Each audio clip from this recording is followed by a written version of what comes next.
Hello friends, welcome to my channel again. आज हम एक बहुत ही इम्पॉर्टेंट टॉपिक के बारे में बात करने वाले हैं। इसके बारे में कुछ एक जानकारी मैं आपके साथ आज साझा करना चाहती हूँ। ये जो प्रॉब्लम मैं आपको आज बता रही हूँ ये ट्यूबरकुलोसिस से रिलेटेड है। कई सारी ऐसी विमेंस होती हैं जिन्हें शादी से पहले ट्यूबरकुलोसिस हुआ होता है और वो उसे क्योर कर चुकी होती हैं, यानी कि उस समय पे दवाई लेकर के 6 महीने, 3 महीने, 9 महीने या जितना भी उनका प्रॉब्लम होती है उसके हिसाब से वो मेडिसिन लेके क्योर हो चुकी होती हैं। बट आफ्टर मैरिज अगर उनको प्रेगनेंसी कंसीव नहीं हो रही होती है, बार बार मिसकैरेज हो जा रहा होता है और आईवीएफ में जाने के बाद भी अगर आईवीएफ नहीं उनका सक्सेस हो पा रहा है, तो कहीं ना कहीं हो सकता है, मे भी हो सकता है कि ट्यूबरकुलोसिस ने उनके जो रिप्रोडक्टिव ऑर्गन्स हैं उनको इफ़ेक्ट करा हो। इसी के बारे में हमारा आज का वीडियो है। अगर हम टीबी के बारे में सुनते हैं या ट्यूबरकुलोसिस सुनते हैं तो हमारे दिमाग में ये चीज़ आती है कि ये प्रॉब्लम फेफड़ों में होती है और लंग्स से रिलेटेड होती है। इसमें खांसी होती है 3 से 4 हफ्तों तक, बलगम के साथ खून आता है, वज़न कम हो जाता है। ऐसे कई सारे ऐड में भी हमने टीवी में देखा होगा, हमारे टेलीविज़न पे भी कई सारे ऐसे ऐड्स होते हैं जिसमें हमें ये अवेयर किया जाता है कि ये सिम्टम्स टीबी के हैं। तो बेसिकली हमारे दिमाग में यही रहता है कि ट्यूबरकुलोसिस जो है वो फेफड़ों से रिलेटेड, यानी कि लंग्स के इन्फेक्शन की डिजीज़ है। बट ऐसा नहीं है। ट्यूबरकुलोसिस आपकी बॉडी के कई सारे ऐसे पार्ट्स होते हैं जहाँ पर हो सकती है, यानी कि टीबी का बैक्टीरिया वहाँ सर्वाइव कर सकता है। जैसे वो आंतें हो सकती हैं, हड्डियाँ हो सकती हैं, आपके फेफड़े तो हैं ही हैं, और कई सारे ऐसे पॉइंट्स होते हैं शरीर पे जहाँ पर ट्यूबरकुलोसिस हो सकती है, यानी कि जहाँ की टीबी आपको हो सकती है। बट ऐसी विमेंस जो प्रीवियसली कभी टीबी से इन्फेक्टेड रही होती हैं तो उनके रिप्रोडक्टिव ऑर्गन्स का इनसे इफ़ेक्ट हो जाना बहुत ही कॉमन सी बात है। ऐसे अभी रिसेंटली मेरी एक फ्रेंड का केस ऐसा आया था, तो इसीलिए मैं ये वीडियो को आपको बताना चाहती हूँ।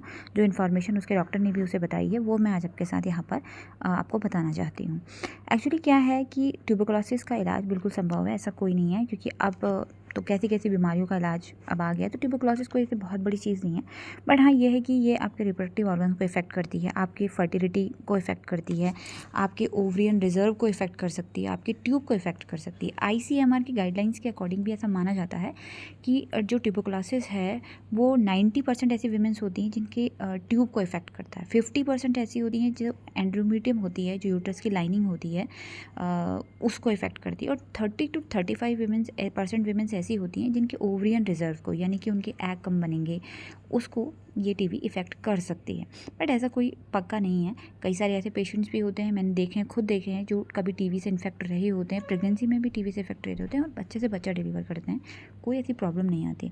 बट मैक्सिमम जो हमें देखा जाता है पेशेंट ऐसे जो पहले कभी टीबी से इन्फेक्टेड रहे होते हैं उनको ये प्रॉब्लम आती ही आती है। क्योंकि एक रीसेंट केस मैंने अपना फ्रेंड का खुद देखा है, तो इसलिए मैं आपको ये बात आज बता रही हूँ। बेसिकली अगर हम देखें तो टीबी की जांच बहुत आसान होती है, कुछ नहीं है। आप बलगम का टेस्ट करा करके पॉजिटिव नेगेटिव ले सकते हैं, एक्सरे आपको बता सकता है, या डॉक्टर भी क्लिनिकल जजमेंट के आधार पर, यानी कि आपके सिम्टम को देखते हुए आपकी मेडिसिन शुरू कर सकता है। पर इनफर्टिलिटी में कई सारे पेशेंट ऐसे होते हैं कि वो टीबी का टेस्ट कराते भी हैं तो भी वो नेगेटिव आते हैं, मगर डॉक्टर उनको ये सलाह देता है कि आप टीबी की मेडिसिन को खाइए, हो सकता है ये आपको अच्छे रिजल्ट दे। तो ये डॉक्टर टू डॉक्टर वेरी करता है कि वो आपको क्या बताते हैं, इसमें मैं अपना कोई ओपिनियन नहीं देना चाहती हूँ। बट हाँ, अगर आपको प्रीवियसली कभी भी टीबी रही है या आपने लंबे समय तक टीबी की दवाई खाई है, तो आप अपने डॉक्टर से इस बात को बिल्कुल भी ना छुपाएं, उनको सही सही बात बताएं। क्योंकि जब भी आप डॉक्टर के पास जाते हैं तो डॉक्टर आपको ये ज़रूर पूछते हैं कि आपने कोई लंबी दवाई खाई है, आपने लंबे समय तक कोई दवाई तो नहीं ली है, आपको कभी टीबी तो नहीं हुआ है। इस तरह की वो इन्फॉर्मेशन आपसे स्टार्टिंग में ही मांगते हैं। तो कभी भी अगर आपको ऐसी प्रॉब्लम होती है तो आप कभी भी अपने डॉक्टर से इस चीज़ को छुपाएं नहीं, क्योंकि छुपाने से आपका काम ख़राब ही होगा, उसमें कोई इंक्रीजमेंट आपके रिजल्ट में नहीं आएगा उससे। आप अपने डॉक्टर को बताइए कि अगर आपको अभी कभी भी प्रीवियसली टीबी हुआ है तो। और वैसे अब अगर आप हायर सिटीज़ में आईवीएफ कराने जाते हैं या इनफर्टिलिटी का ट्रीटमेंट लेने जाते हैं तो वहाँ डॉक्टर आपको खुद ये सजेस्ट करते हैं कि आपको एक बार टीबी का टेस्ट करवाना चाहिए। कई बार पेशेंट्स ये सोचते हैं कि भाई हम तो पहले दवाइयाँ ले चुके हैं, अब हम ठीक हो चुके हैं, ये सालों पुरानी बात हो चुकी है, अब इसका क्या ही इस पर इफ़ेक्ट पड़ना है। बट नहीं, अगर आप खुद से कंसीव नहीं कर पा रहे हैं, कई सारे फेलियर्स देख चुके हैं और अब आप आईवीएफ के लिए जा रहे हैं और इतना पैसा लगता है आईवीएफ में, आपको पता है समय लगता है, आप इतना दिल लगाते हैं अपना काम के लिए, उस काम के लिए, तो कभी भी अपनी इन्फॉर्मेशन को छुपाइए नहीं, बढ़ चढ़ के डॉक्टर के साथ डिस्कस करिए, अपनी प्रीवियस प्रॉब्लम्स को भी उन्हें बताइए।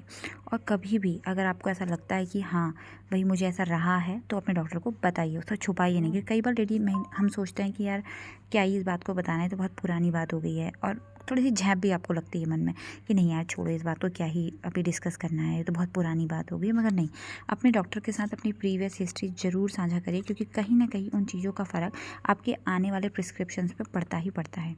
और अब अगर आप हायर सिटीज़ में जाते हैं या बाहर कहीं IVF करा रहे हैं, तो वो खुद से आपको वैसे बोलते हैं कि आप इस चीज़ का टेस्ट करवाइए, एक बार ट्यूबरक्लोसिस का टेस्ट कराइए। सारे टेस्ट के साथ वो टेस्ट भी अब कराए जाते, क्योंकि जब भी आप IVF के लिए जाते हैं, आपके एग अच्छे बन रहे हैं, आपके एम्ब्रियो अच्छे बने हुए हैं, मगर आपको 1 टाइम 2 टाइम 3 टाइम रिजल्ट ही नहीं मिल रहा है, तो कहीं ना कहीं इंडिकेट करता है, अगर प्रीवियसली कोई ऐसी आपको प्रॉब्लम रही है तो हो सकता है कि उसका कुछ इफेक्ट आपके इसमें पड़ रहा होगा। तो इसके बारे में बिल्कुल खुलकर डिस्कस करिए, क्योंकि रिज़ल्ट आपको ही लेना है और इसको छुपा करके कुछ हमें नहीं मिलना है। तो इसे डॉक्टर के साथ डिस्कस करिए। और अगर डॉक्टर आगे से आपको बोलते हैं कि नहीं हाँ भाई आपको ये चीज़ें खानी है, इन दवाइयों को लेना है, इससे आपके रिजल्ट में फ़र्क आएगा, तो कभी भी ये मत सोचिए कि तो TB पेशेंट की दवाइयाँ इन्हें मैं क्यों खाऊंगी। ये बिल्कुल अपने दिमाग में मत रखिए, क्योंकि डॉक्टर जो हमें सजेस्ट कर रहे होते हैं वो हमारे भले के लिए ही होता है। तो कई बार ऐसा होता है कि डॉक्टर हमें सजेस्ट करते हैं, बट हम उसे रिफ्यूज़ कर देते हैं, कहते हैं कि नहीं भैया हमें TB थोड़ी है, हमारा रिजल्ट भी नेगेटिव आ रहा है, हमें दवाई क्यों खानी है। पर अगर डॉक्टर आपको एडवाइस कर रहे हैं आपके, तो आपको इस चीज़ को फॉलोअप ज़रूर करना चाहिए। आई होप मेरी इन्फॉर्मेशन से आप कहीं ना कहीं कनेक्ट कर पाए होंगे, और अपनी प्रॉब्लम का अगर आपको कहीं पे भी इस तरह का लगता है तो आप अपने डॉक्टर के साथ इस बात को ज़रूर शेयर करिए। ये मैं अपने पर्सनल एक्सपीरियंस पे आपको बता रही हूँ, बाकी तो आपका डॉक्टर आपको बेहतर बता सकते हैं, बट एक पर्सनल एक्सपीरियंस मैंने अपने सामने देखा है, तो उसी का एग्जाम्पल मैं आपको आज देख के भी ये बात बता रही हूँ। आई होप आपको वीडियो अच्छा लगा हो, और अगर इससे आपको थोड़ी सी भी इन्फॉर्मेशन मिली हो, आपको सुनने में अच्छा लगा हो, तो इस चैनल को लाइक करिए, शेयर कीजिए, सब्सक्राइब कीजिए। Thank you very much.